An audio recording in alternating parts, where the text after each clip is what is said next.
Welcome to the Veterans Impact Show, where our commitment is to help, hope, and healing of our veteran family and our nation.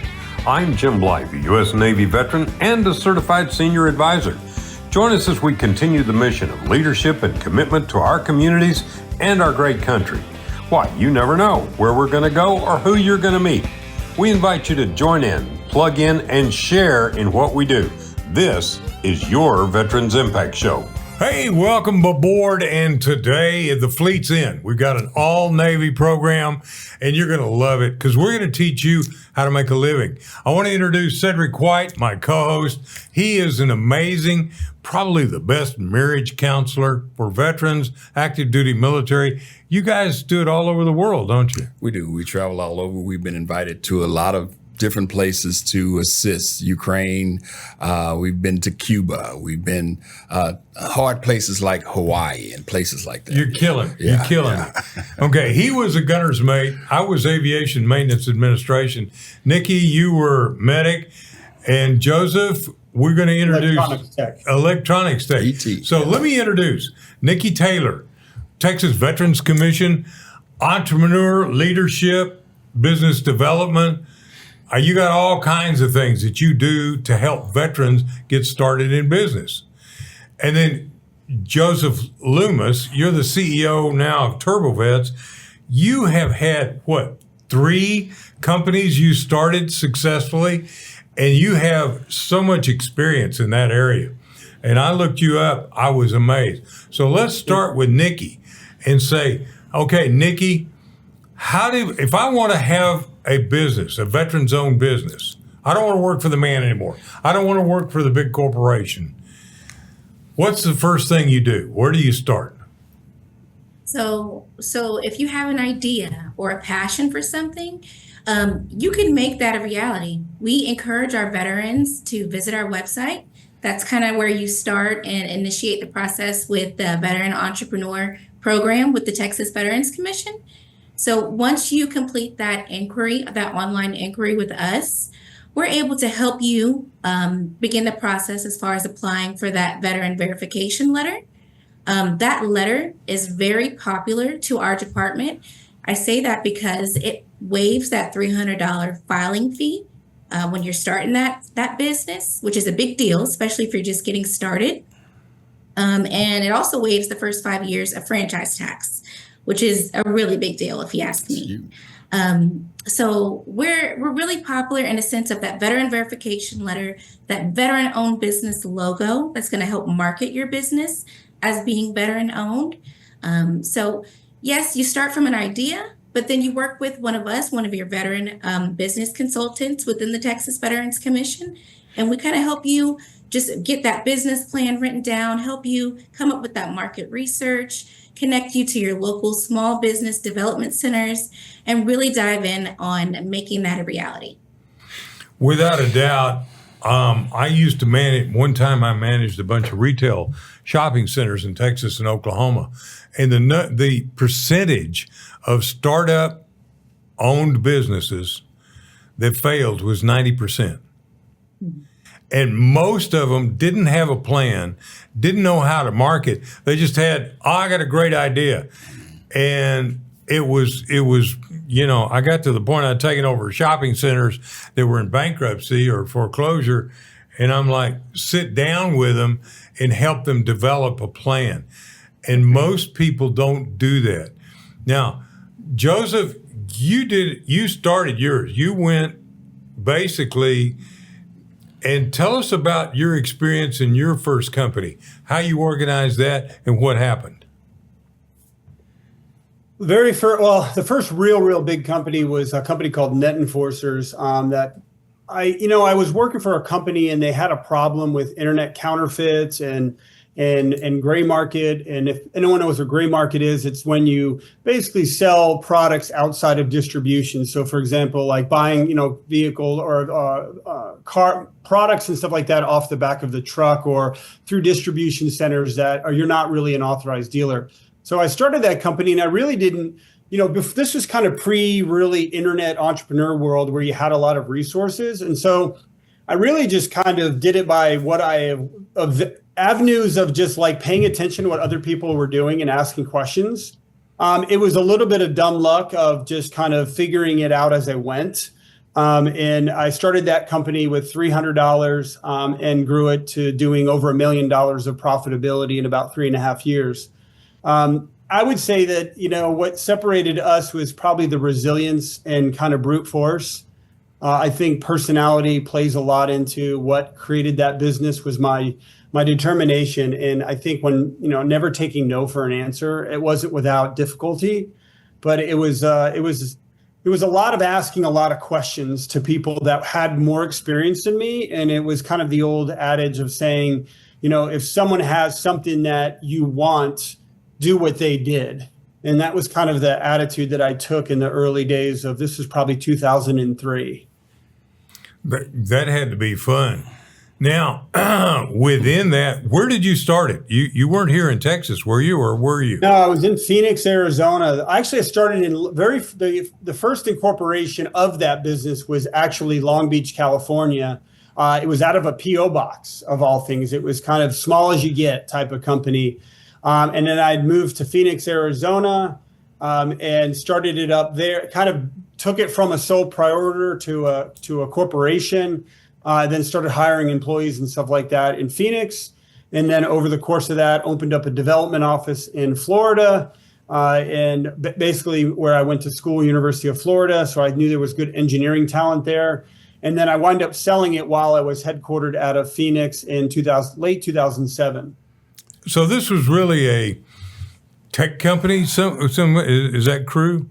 Yeah, it was a tech company that found all the bad stuff on the internet.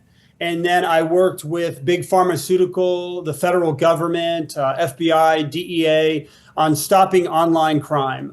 It was anything from money laundering to counterfeit products, counterfeit medications, counterfeit automotive products there was a real health risk with these counterfeits, whether it was the medication side of it or even faulty like counterfeit brakes that were being made into the market, and then they were failing while they were on the road. So it was a real risk, a real issue. And so we built a lot of early first technology that was find all of this stuff on the internet, kind of like pre-Google, find all the bad stuff in all the different places that they sold things. And back in those days, there was a lot of auction sites, more than just eBay or what you have today or Facebook Marketplace. There was probably 10 or 20 different auction sites that we had to scan, and we had to find all of these products and then shut them down. Wow. So it was really based upon your passion that you learned in the Navy about tech stuff. You learned it in the Navy how to do it, correct? Yeah, the Navy was my entryway into computers. I grew up on a small farm in Florida. My dad had like a Tandy 1000 with MS-DOS, and it wasn't really that techie. It was more of a farm kid.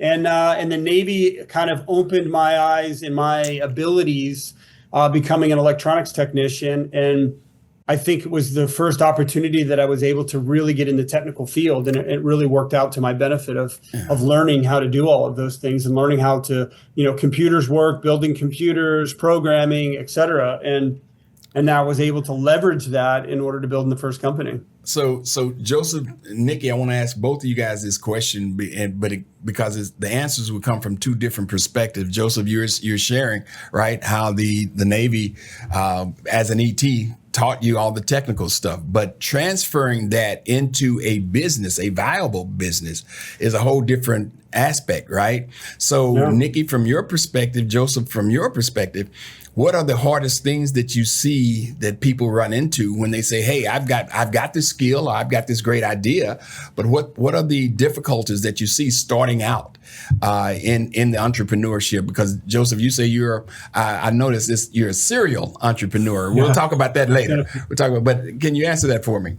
Yeah, it's a good question, because I talk about this because I've made some investments in other startups, and the viability of success versus not success. I've always pondered that question of why do the 10% make it and the 90% don't? Mm-hmm. If you had put 100 entrepreneurs in a room and you ask them all who's going to succeed, who's going to fail, they're all going to raise their hand that they're going to succeed. So then they start digging into why do some entrepreneurs succeed and why some don't. There's a couple factors, I say. Founder drama is number one. Most people start a business with their friends, which doesn't always equate to good operating partners. Right. So that is where kind of social circles, sometimes people, and I've made this mistake, by the way, I've lost a few founders in my day, they equate personal relationships as the same as business relationships. And that is kind of a fool's errand. Right. Very rarely does it work.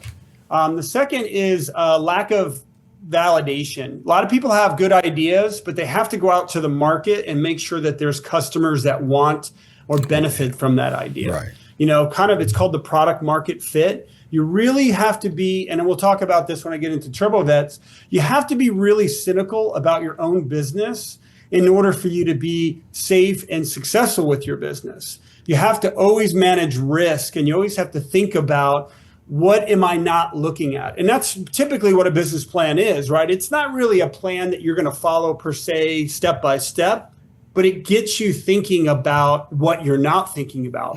Financing, hiring the right team. Where do you start the business? What does your logo and your name look like? Does someone already have the trademark?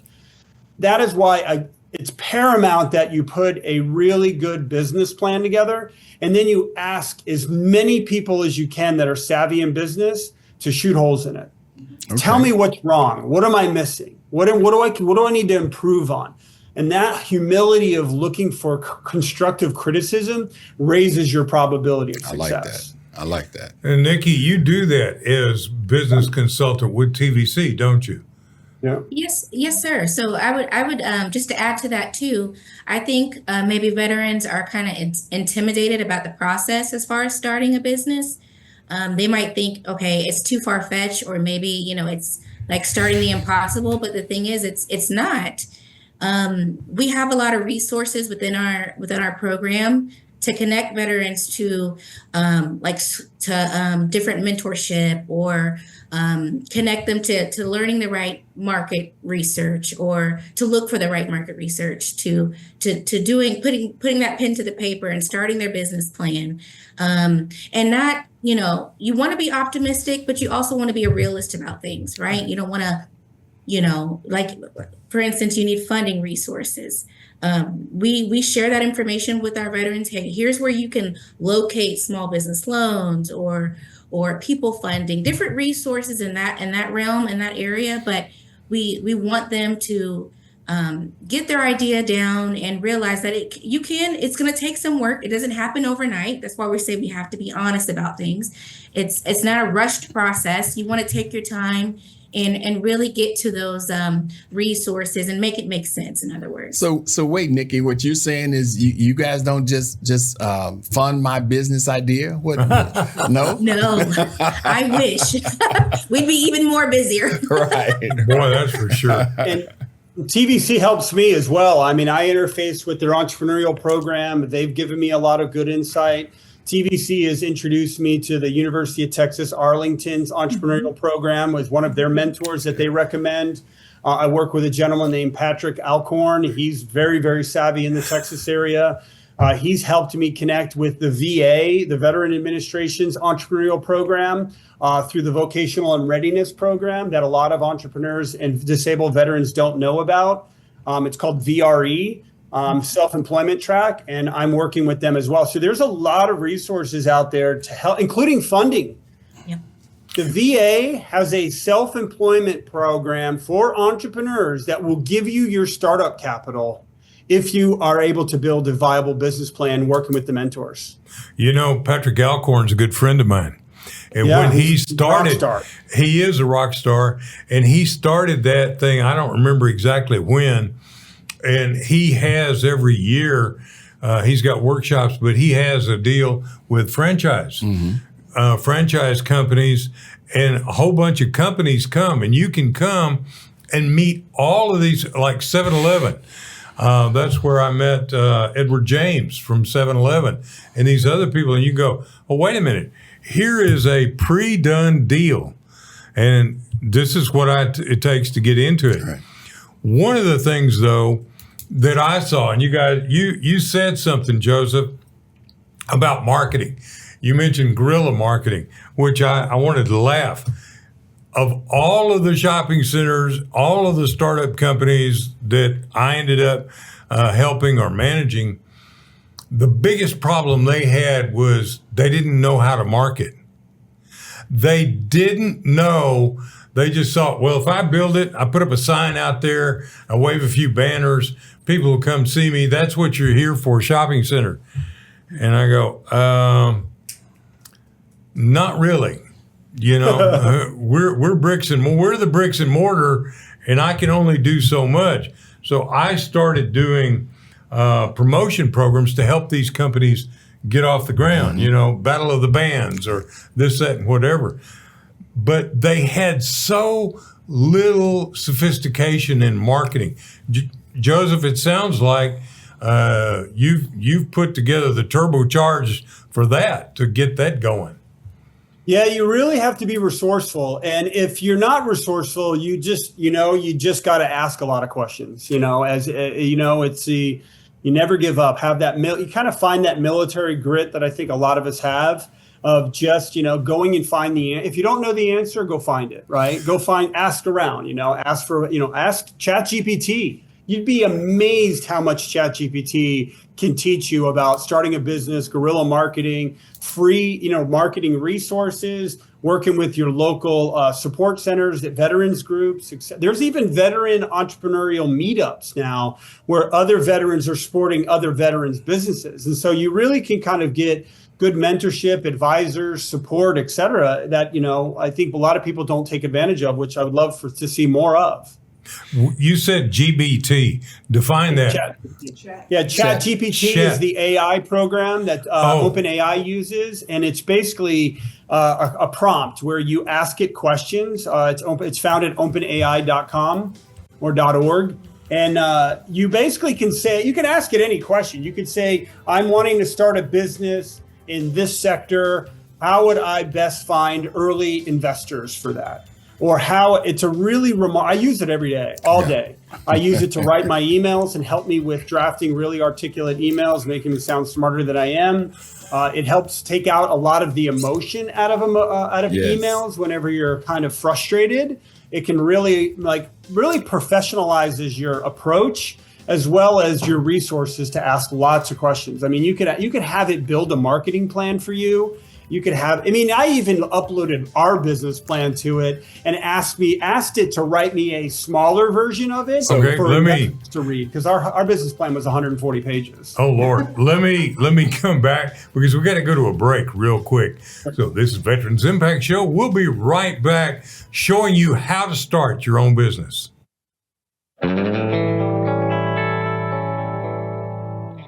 Welcome back, and thanks to our great sponsors, Fairway Independent Mortgage, Healing Thine Hearts Ministry, and Symbios Integrative Health. Now, let's get back to this conversation. Oh man, I got to tell you, I'm learning so much, and I've had so much experience. And I got to tell you, nothing is more tragic than seeing somebody take their life savings, buy a franchise, rent a space in a shopping center, and a year from now, they've lost weight, they've lost their hair, they're tearing their, they're going, yeah, well, you're a minister, Cedric. I've seen it. And here are people that are telling you how to be successful at it, what to do. And I'm glad you defined the ChatGPT. I'd heard of it before, but maybe a lot of people haven't. And so that's one of the things that's a tool. In doing this, you talked about Patrick Alcorn and what he does with the University of Texas at Arlington. There are other entrepreneurial programs around the nation. We're not the only ones. I think Texas is maybe the best. And without a doubt, what would you say, though? I said marketing is the biggest problem. What would you guys say is the biggest problem that causes startups to go down? Joseph, you were talking about something with that. Yeah, I think team is the most difficult thing to assemble in a startup, because a lot of mistakes entrepreneurs make are they invite the people around them that are in their social circles, and they expect that to translate to highly productive work environments. And that causes a lot of difficulty and strain. And I think more venturing to meetups and where entrepreneurs meet other entrepreneurs and other people that are like-minded, so they can learn and find. It's almost like finding a second version of friends, where you have your personal friends and you have your business friends. And I think entrepreneurs need to focus more on finding more business friends that equate to similarities that they have or desires that they have to build something. I think team is the biggest factor. I heard a once smart saying that said, a good team can fix a bad product, but a bad team can't do anything. Actually, So a bad team is- can actually That's ruin it. a It's good all about product. team. Yeah. A team can overcome anything, as you know, with our Navy SEALs and Green Berets. I mean, I got to have a Navy plug there. They have demonstrated that small team environments are highly productive in almost anything that, whatever the problem they get thrown, they can solve it because of the dynamics of their team unity and the way that they leverage each other's strengths. So you would hire a SEAL Team 6 in a heartbeat to start another company. I have a few SEAL team members on TurboVets' management team and a Medal of Honor recipient from the Army. Absolutely. They are some of the best when it comes to integrity, knowing what they're good at and what they're bad at, and leveraging their assets and delegating the weak points. That is the number one factor in building a team. It's like building a franchise team, right? Yeah. It takes time to build a team. You cannot throw money at building a franchise team. It takes 5 or 10 years to build a franchise team in any sport. Think about that. It takes time to find the right resources. So don't be impatient in building your business. Sometimes it's better to have restraint than it is to have that, I'm just going to go for it and just see how it goes. It's better to be a little bit more calculated in the early days when it comes to your team building. And TVC, do you offer some sort of clearinghouse that, let's say I want to go to work, that I've got years and years of experience in the cyber area with the Air Force or with the Navy, and I'm really good at this. It sounds like Joe is exactly the kind of guy I want to. Do you have some sort of clearinghouse that you can help people come together with TVC, Nikki? So are you asking like as far as like working with other entrepreneurs as far as hiring veterans to be a part of their team? Or veterans who want a job and be a part of a team. Oh, absolutely. So the Texas Veterans Commission, we have an employment department. So what we would do is connect any veteran interested in that realm with our employment department directly. Wow. Go ahead, Sid. I was just going to ask, so from the entrepreneurial perspective, are there assessments, are there tests, are there things that maybe might assist me? Here I am, I'm Cedric White, and I've got a great idea. I want to bring to the market aluminum squirrel catching toothbrushes, right? And so is there anything that you guys would say, that's maybe not such a great idea, but we can help you in some other areas, just to sort of help absolutely. me with my plan? So yeah, and just in talking with our veteran population, like that, having that one-on-one consulting, we're able to kind of sit down with them and kind of go over their ideas and encourage them to either wheel it in or wheel it out. We're pretty honest with them as far as what we know and what we're familiar with. And then if we don't know, we're honest too. We'll connect them to those resources that are local to them. I was going to ask you, do you ever say no? No. Okay. That's not in our vocabulary. Although I just said it. But I do want to add one thing that Joseph mentioned about forming a team. I would say something that we notice is that some veterans, like Joseph mentioned, maybe that they're just so eager to get started that they want to partner with a family member or a friend, and they kind of rush into things. We see that happen more often than not.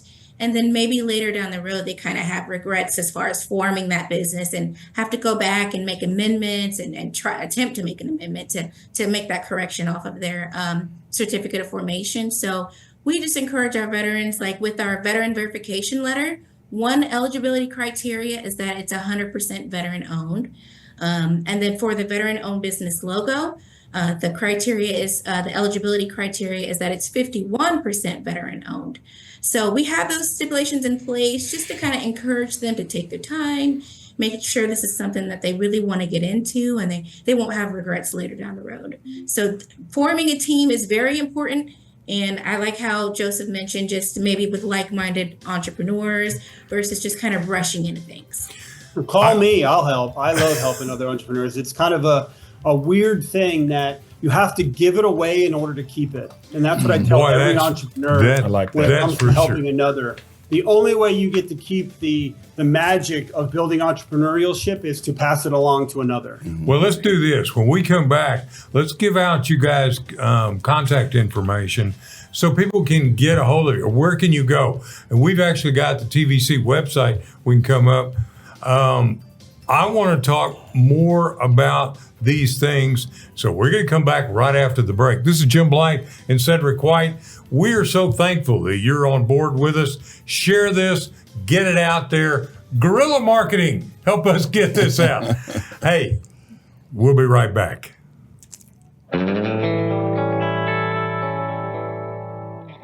Welcome back, and thanks to our great sponsors, Fairway Independent Mortgage, Healing Thine Heart's Ministry, and Symbios Integrative Health. Now, let's get back to this conversation.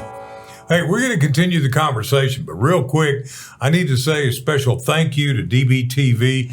You can go look it up, dbtv.tv.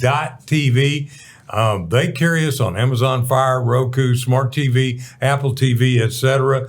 Also, AUN California, Northern California. What a great network. Look it up. We're on there with them. They put us out in several places as well. Also, Fairway Independent Mortgage, my mortgage company. My MLS number is 311-548. The corporate one is 2289. And we are an equal opportunity lender. How about Cedric, Healing Thine Heart's Ministry? You're also part of this team, as well as Symbios Integrative Health. We just want to say we're here to help you with the hope, the help, and the healing. That's it. And it's important for a lot of people to understand starting your own business takes a whole lot. It's an exciting opportunity. You don't want to be part of the 90% that failed. So one of the questions that I was going to ask you guys, one of the other biggest problems that I ran into as a manager of big shopping centers was, wow, they're undercapitalized. They had a poor business plan and they were undercapitalized. There was no shelter in case there was a storm. Joseph, would you like to comment on that? Yeah, I think that, there's a lot to be said about how entrepreneurs help each other and where it comes from. It's an overwhelming experience for the first timer, and even for me as a fourth timer, and getting the right kind of support and help that you can get from, whether it's family members and, using AI, using Texas Veterans Commission, calling up Patrick, hitting me up on LinkedIn. I'm more than happy to kind of help and direct and even look at a business plan here and there.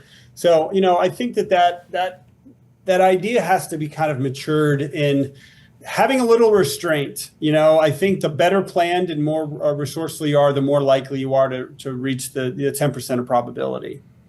Now, one of the things I read about you is you ran into some lawsuits and legal problems out of the blue that you really didn't expect. First time for me as well. I sold my company right before the Great Recession in 2007. In 2008, the company that bought me was going to be going out of business. They are out of business today. And they didn't want to, they were basically a publicly traded company that were going under. And because of that, they didn't want to have to fill their obligations of paying my earnout and all the different obligations. And I learned a lot. I really trusted the CEO, and I really thought that his word was his bond. And I was very naive as an entrepreneur, not having very good documentation with the lawyers and not really understanding the process. And it wound up, while the matter wound up settling in my favor, it didn't come without a lot of, scars. It took 3 years for it to be settled. It took a lot of money. It took a lot of like anguish and like, betrayal and like even reputational damage, people in this world today, that your reputation, they say, it can take a lifetime to build and in a day to destroy. And I really appreciated that after building that business and selling it and getting into a conflict. It made my next business, Cybersponse, more difficult when it came to raising capital. Even if it's, the old adage of it's the accusation, it's not the conviction. And that is the sad part, because look at it from the investor's perspective. If they've got two people that have the same business model, one has an accusation and one doesn't, and they're all equal in all hands, there's going to be a mark against you, even if you didn't do anything wrong.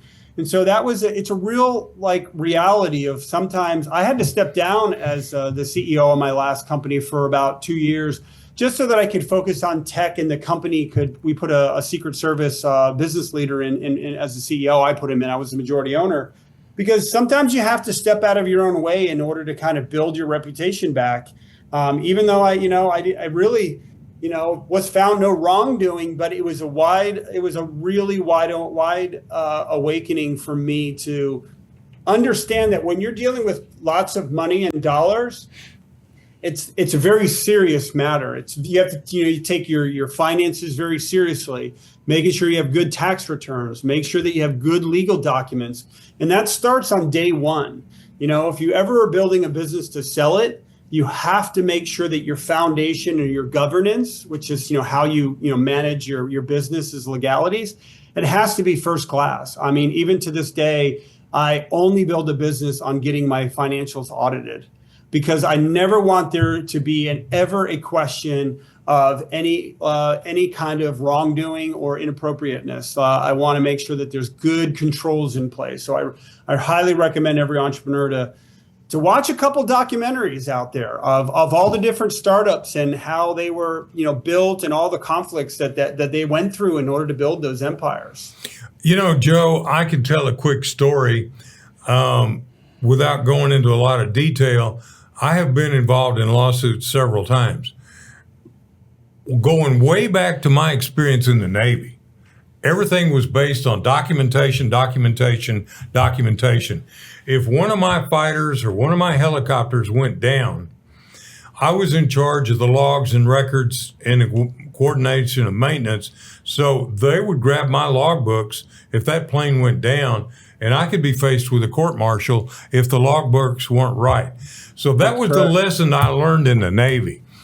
And then I went through I documented everything. When I had discussions with tenants, I would write a letter to them or write an email and documented everything.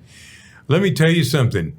Is nothing more satisfying than to be across from some irate attorney who's trying to make a show for himself, and he's screaming at you, I'm going to do this to you, and I'm going to do that to you, and I'm going to sue you, and I'm going to break you. They say, oh, really? By the way, here's the document that I gave to your person. Yeah. Here's what we said. Here's what we did. And if you don't document things, and if you're slovenly in the way that you conduct your business, you're opening yourself up, because we are an incredibly litigious society. Yes. And so that's one of the things too, is be a good steward of what you do, because if you don't, the losses can be far greater than you can ever imagine. Isn't that right, Cedric? Most definitely. You want to keep good books, right? Keep good books, put everything in writing. We're a firm believer that if it's in writing, we're both covered, right? And there has to be contracts, right? From a ministerial perspective, we talk about covenant, but when we write it down, then there's no room for assumptions. There's no room for disagreements. Hey, it's in black and white. And you're right too about reputation, because I was in commercial real estate for many years. And Joe, I got to tell you, one guy, I knew him real well. He came to me and he said, Jimmy, you're running this deal, and why don't you bring me a deal? And I said, Uncle, in his name, because I knew him real well. I said, I know you. I know how you do business. I don't have an attorney mean enough, bad enough, or that carries a gun that I could deal with you. And he laughed and he said, yeah, that's my reputation. I said, that's why I don't do business with you. I love you. We'll go have dinner, have a drink. But man, I'm not going down that path because I don't trust you. And I was very, very upfront with him. And I think that that's something you made a point. You got to know who you're dealing with. That's not only on your team, but these other people that you buy and sell from. That is a level of experience that only comes in the bloody bath of the business world. So, Nikki, let me ask you a question in reference to you being a Navy vet. And you leaving the Navy and having been a corpsman focusing in the dentistry area, but deciding to come on and work with the TVC. What made that decision for you and the area that you're working in? Because it's definitely a needed area. It's an area where vets need assistance. What made you go down that path? Well, I was blessed enough to have the opportunity to start with the Texas Veterans Commission in the Healthcare Advocacy Department. That opportunity, I feel like it was just meant to be. I was still in healthcare, so I had that kind of connection already. Mm-hmm. And it was out of the Dallas VA. So that's where I started. I worked in that department for over 6 years. And then business, I always reflect on being that little girl with this little business idea, trying to get my dad to help fund my little idea and my little workout idea. I'm thinking, okay, now I can actually make that a reality, to now being in this position where I'm at, to learn more about business and to be able to pass that forward. That not only are veterans, trying to feed their families with their businesses, they're trying to create generational wealth for their families. They're trying to, establish themselves in the community, being veteran owned, and to have the opportunity to be a part of their journey, their entrepreneur journey. That alone just sealed the deal for me and where I'm at today. Joseph, let's go back though a little bit, and you've mentioned TurboVets several times. Please, as much as you want to, because you're going to launch it. So I know you've got to be somewhat guarded, but tell us about what you're doing, because I was amazed when I read about it. And I was like, this is something that's very, very, very badly needed. Can you please discuss that with us and tell us about TurboVets and why I would want to be a part of that, or why I would want to use that? So it started because the traditional entrepreneur went through a problem, figured out he might be able to solve it. I went through my VA benefits through my Gulf War service, and I realized how difficult it was to find and unnavigate the VA benefits process, whether it was healthcare, whether it was education, whether it was disability. And I thought to myself, I was kind of amazed of how complicated it was and how difficult, but I was also very obsessive about it too, of wanting to really learn and get a PhD in VA, right? I really wanted to learn everything about it because I was like, I couldn't believe. And I also wanted to volunteer and help other veterans with their benefits. It was kind of a passion of mine. And so in building that knowledge, I said, well, I like to help veterans. If I could help one at a time, that's amazing. But if I could help them at scale, can I help millions of them? And can I assemble a team? So I called up my former team from my Sold Cybersponse, where we automated a lot of big data stuff with cybersecurity.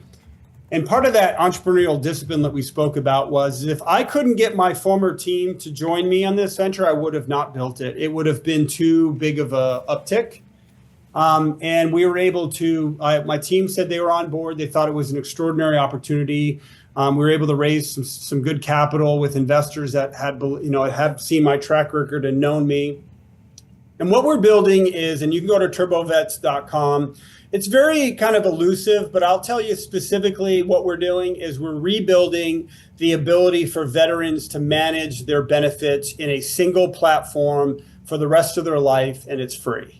What that means is all your military records, the ability to apply for your benefits is going to be similar to TurboTax. Extremely easy to do, very self-guided, so you don't have to feel alone. You don't have to feel like if you need to get a VSO, a veteran service officer, or someone at the TVC to help you, they can log in with you.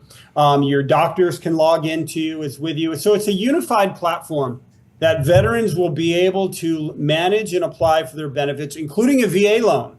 We're going to be automating the VA loan for the first time ever to give veterans the lowest priced VA loan in America through working with, a couple mortgage companies that want to automate it and lessen the cost and all of the closing costs.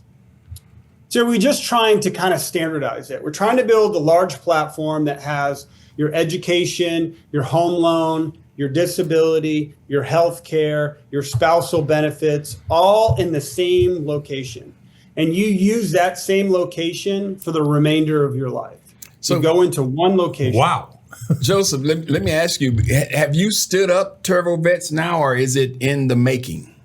So we're building it. We launch it on Veterans Day, November 11th. There's a time ticker on our website. We'll probably have a pretty large launch party at the Medal of Honor Museum in Arlington, Texas. We're a Texas born and bred company. We've got extraordinarily Navy SEAL, Marcus Luttrell is involved. We've got Tim Kennedy, Chad Robichaud, Will Swenson, the Army Medal of Honor recipient, Britt Slabinski, Navy SEAL Medal of Honor recipient. And what it was is I wanted to get the biggest and baddest peoples out there to help us with our advertising and our marketing, because we all realized that this problem needed to be solved. There's between 20 and 42 veteran suicides per day. Yeah. A lot of that has to do with difficulty to get to benefits.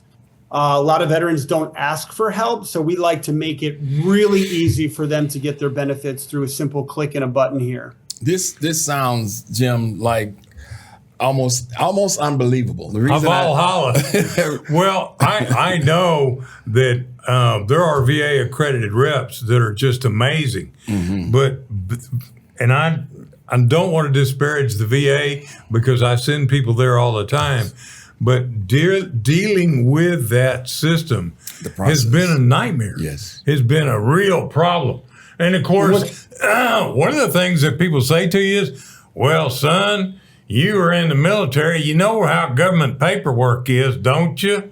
And I'm like, doesn't have to be this way. We're like SpaceX with NASA, right? SpaceX showed up with the rocket. NASA decided to let them handle all the rocket building and launching. And that's the same relationship that we are working with the government when it comes to recruitment into the military, active duty service membership, transition assistance, as well as veteran benefits. So we're going big. This is going to be a biggie. I think this will be a multi-billion-dollar company.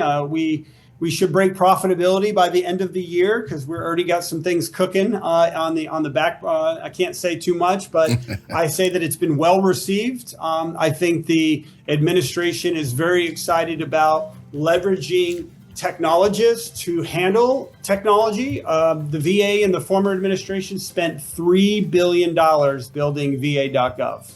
Hey, listen, I could have probably done it for $20 million with a lot left over. Well, so let's come back in a minute and talk about this because it will save the government money, but most of all, it will save lives and it will save frustration, especially for our older vets. So we're going to come back right after these words. And I got to tell you, this is a great program. We're going to give out you guys' website, contact information when we get back. This is Veterans Impact Show. I'm sorry, my allergies are killing my throat, but this is an important show for anybody who wants to own their own business. This is an important show for every veteran to hear what Joseph has to say about getting your benefits. So we'll be right back.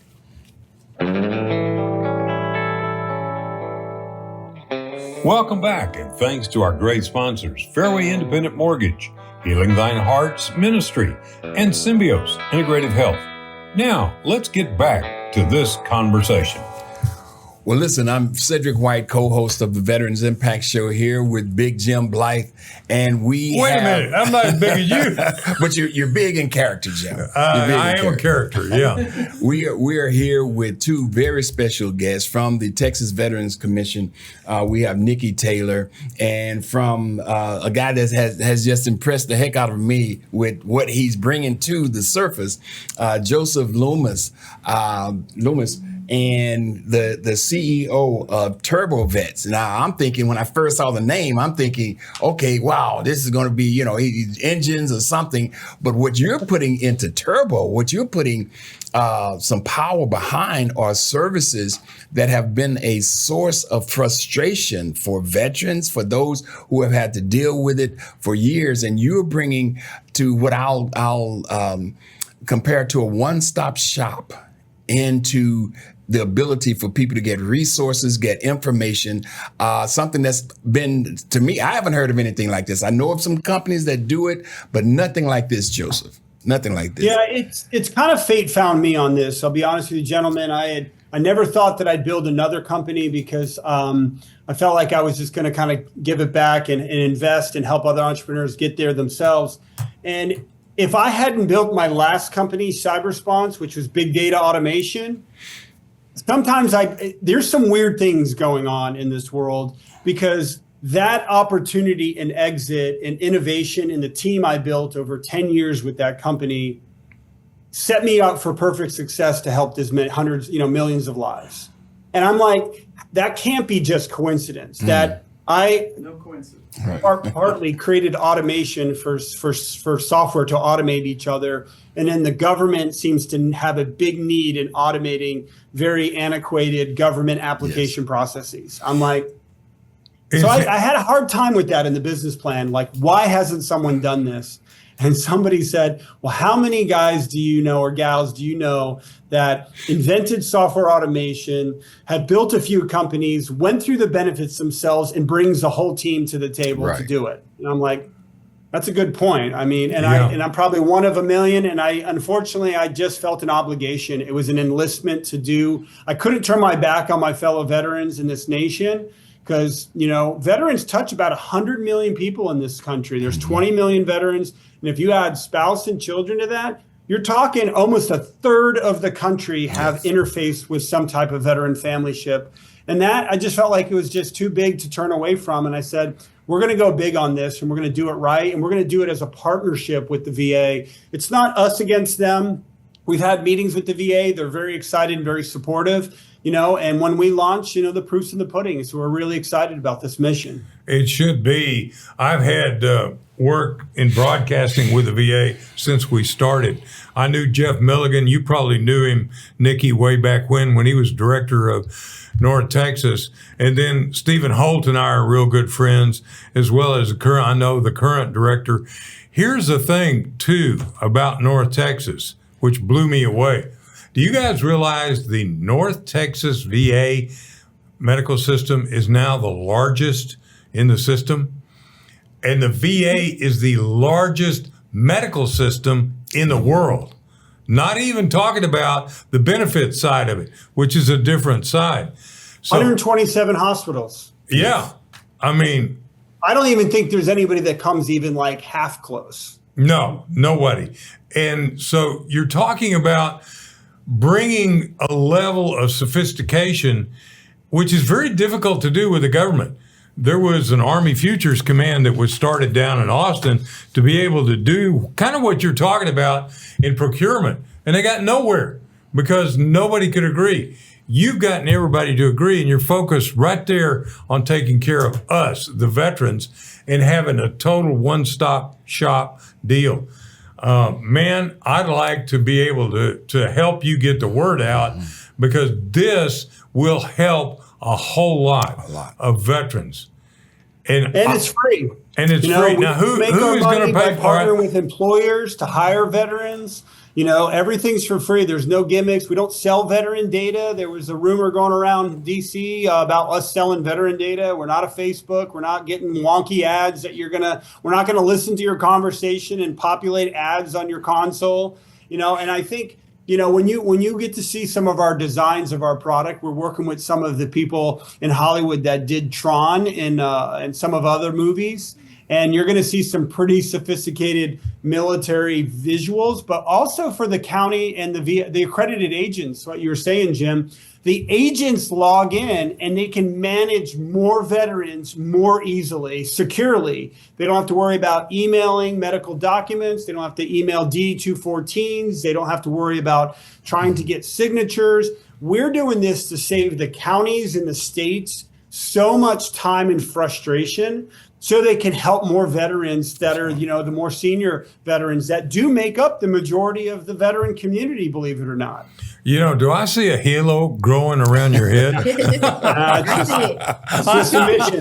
This is all about, we all enlisted for a reason, and this enlistment I got drafted, honestly. It was a calling, and and I just said, I've got to do this. And I happened to ask around for a few support from here and there, and I haven't had this kind of tidal wave. I haven't seen a company get this kind of tidal wave support that we're getting, because it just makes sense. It does make sense. This business is creating itself. Don't make me think I'm this brilliant architect. In some ways, there was some divine intervention here, because too many weird, coincidental magic moments have happened that are very difficult to explain as me seeing so many successes and so many failures. I am holding on as it grows itself. Yeah. Well, you're speaking to the choir, because I'm a chaplain and he's a minister and he's my minister. So divine inspiration, intervention, etc. Guys, we say a prayer when we close our program out. And so I'd like to say a special prayer, because this is an answer to prayer for so many veterans. So Lord God Almighty, we are so thankful for men and women who work so hard with the Texas Veterans Commission and entrepreneurs. And we're thankful to have met Joseph and the opportunity to, in any way, shape, and form, help him to help veterans. Thank you, dear God, for that. Thank you, dear God, for your hedge of protection around our active duty military, our first responders, those who run into the fire instead of away from it. Thank you, God, for your many blessings and anointments and your inspiration. Thank you so much. This we pray absolutely in your holy name. Amen. Amen. Guys, have a great day. Thank you so much. Share this program. And Joe, hang on just a second, because I want to ask you a question. All right.